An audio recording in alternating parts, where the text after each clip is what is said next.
सितम रुकुम चलो महलन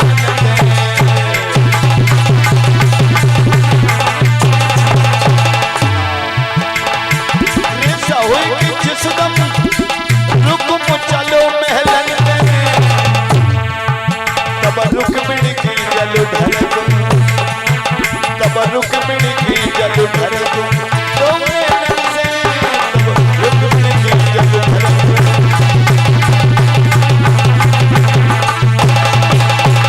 परीक्षित महाराज रुक्मिणी अपने भैया और बाबुल की बातें गेट के पास खड़े होकर के सुन रही थी। महाराज रुक्मिणी लंबे लेती सांस फिर की भैया रुक्म फिर की भैया रुक्म पहुंच गए बहन अपनी के पास फिर की भैया रुक्म।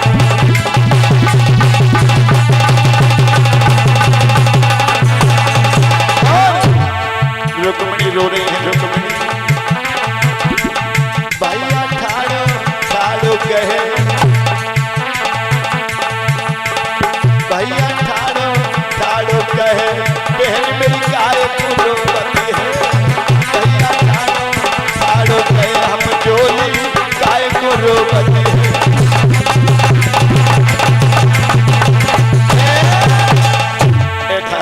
रुक्मिणी गेट के पास में खड़े होकर के रो रही है। रुकुम पहुंचा है।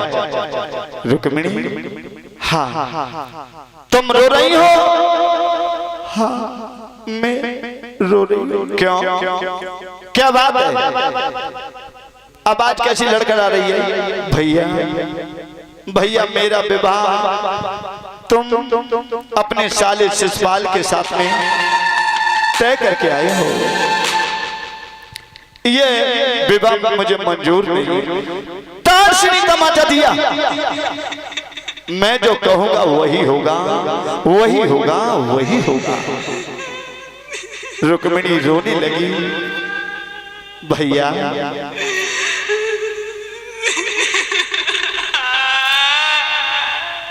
अरे रोए नहीं। अमित की मम्मी तुम्हें छुपा लो। जो बिटिया ऐसे नहीं छुपेगी। और ये रो रही है भगवान कन्हैया के लिए रो रही है। अरे पानी आने पिला दो ये मर जाएगी। महाराज जी का पागल है ये कैसे रो रही है? आज मेरे बंधु रुक्मिणी रो रो करके और वहीं पहुंची जहां देवी मैया के मठिया में आराधना कर रही थी और देवी मैया से कहने लगी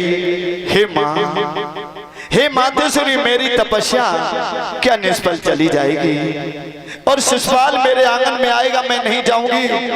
मैं तो द्वारिकावासी भगवान कन्हैया के चरणों में अपने जीवन को न्यौछावर कर चुकी हूँ।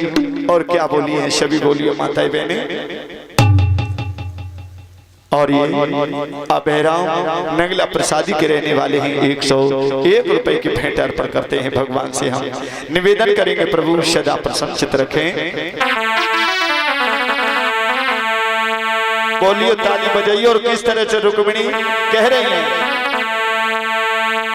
करती हूँ तुम्हारा व्रत में करती हूँ तुम्हारा व्रत में सुहिगार करो माँ मझदार में बेड़ा पार करो माँ बेड़ा पार करो माँ मेरी माँ संतोषी मेरी माँ संतोषी।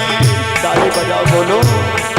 करती हूँ तुम्हारा व्रत में करती हूँ तुम्हारा व्रत में सुहिगार करो माँ मझदार में बेड़ा पार करो माँ बेड़ा पार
बंधु देवी मैया की मठिया में से आवाज आई, अरे रुक्मिणी तू चिंता न कर, तू घर के लिए लौट जा।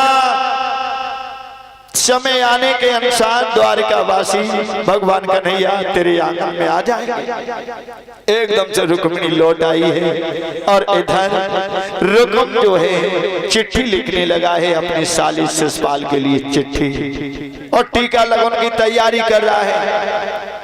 शिषपाल के बारे में कहने लगा है, रुकुम शिषपाल अब तुम जीजा बनने वाले हो और बड़े होशियारी से बारात को लाना है। दंतवक्र की सेना, जरासंध की सेना और अपनी सेना तैयार रखना, क्योंकि यहाँ किसी भी पल वो द्वारकावासी आ सकता है। कन्हैया छलबलिया चक्र सुदर्शनधारी, और चिट्ठी कैसे लिख रहा है अपने साली शिषपाल के लिए।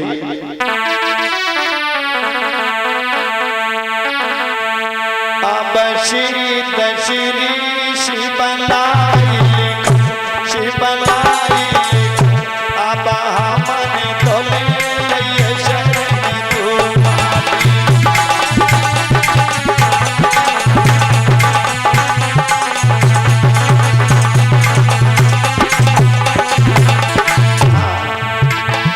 होशियारी सो आइयो दूल्हा बने, तुम दूल्हा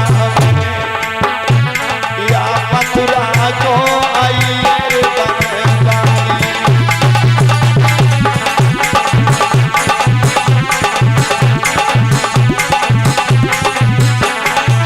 और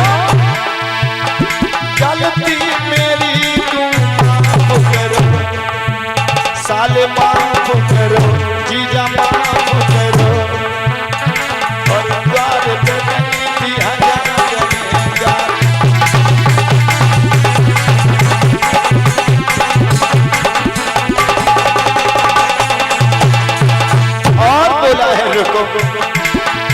और कछु मेरे पास नहीं, जीजा पास नहीं, एक रुक मेरी दे रहे शरण तुम्हारी।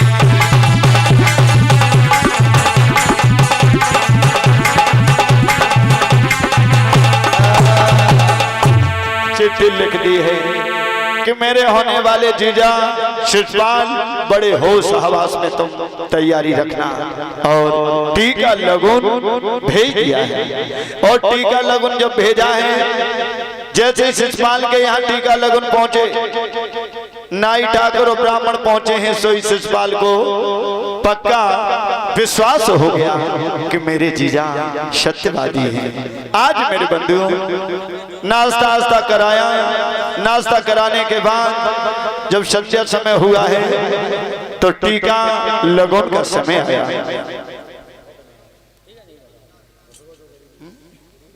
हर विलास पाल नंगला प्रसादी के रहने वाले 101 रुपए की भेंट अर्पण कर रहे हैं। भगवान से निवेदन करेंगे सदा प्रसन्नचित रखें। इधर मेरे बंधुओं जैसे ही टीका लगन चढ़ने लगा और जैसे ही शिषपाल पटा पर बैठा, तैसे ही आज एक रिश्तेदार ने छींक कर दी।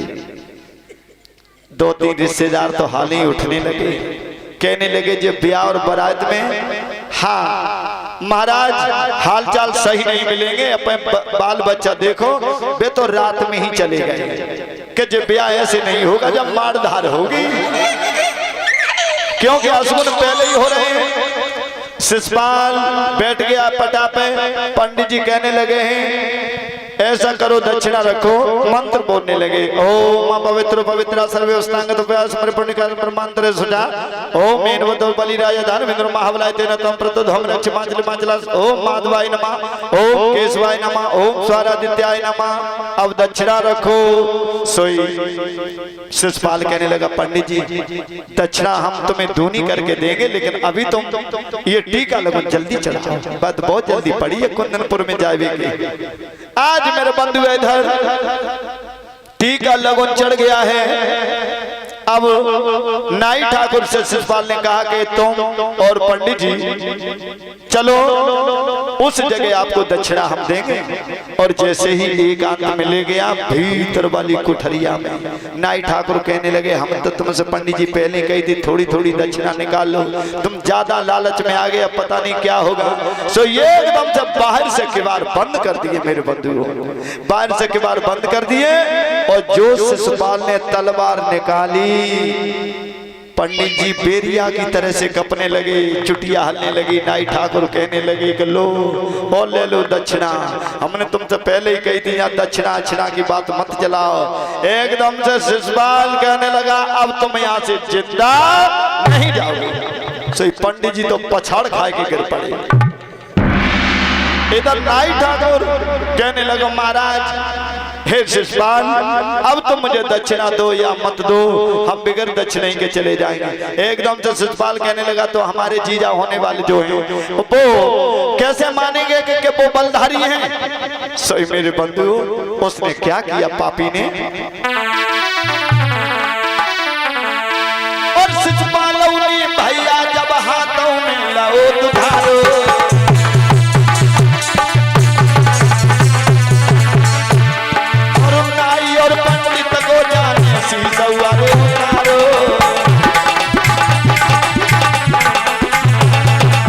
क्या हुआ महाराज एकदम तेगा दांव चबाई और नाई और पंडित कुमार की धरती की गिरा ओले गिर जानी ओले बंबारी तेरी तो लीला जग में प्यारी हम तो हो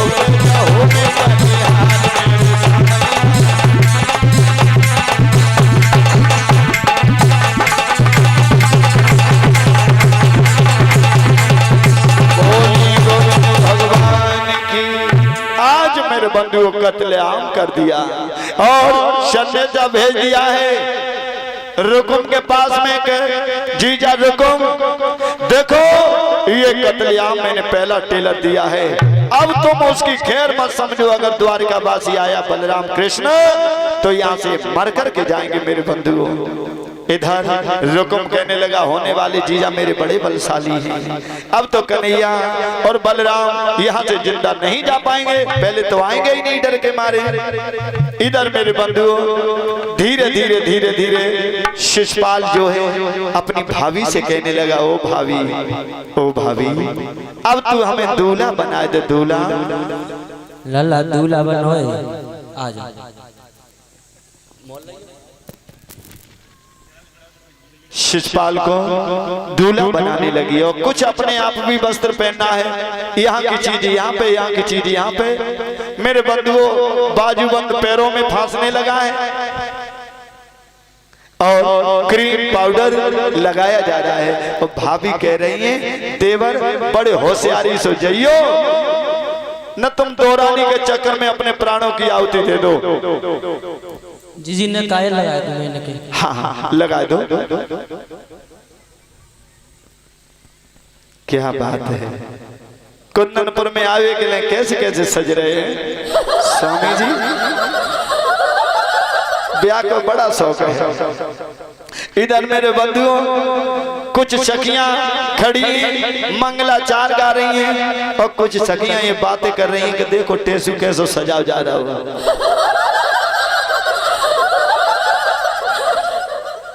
आज मेरे बंधुओं काजल लगाने लगी,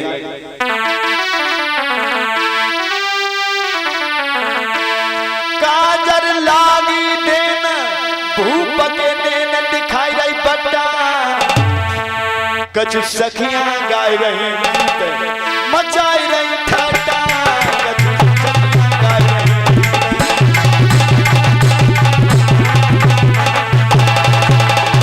सखियां गीत गा रही कछु हंस रही हैं और भाभी कहने लगी देवर तुम धर दे मोहर उतार गए विचार गए माँ तो तू लायक नारी बड़े गोटा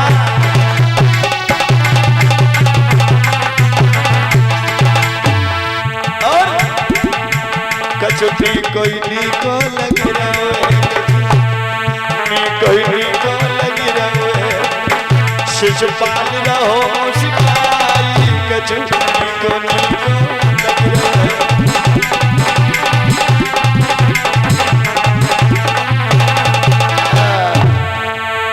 शिषपाल, अरे भाभी शिषपाल को सजा दिया। अरे नेक कमी रह गई है, नेक थोड़ी सी। क्या कमी रह गई है? मोहर तो रखो ही ना। और पंचम सिंह यादव 100 रुपए की भेंट अर्पण करते हैं।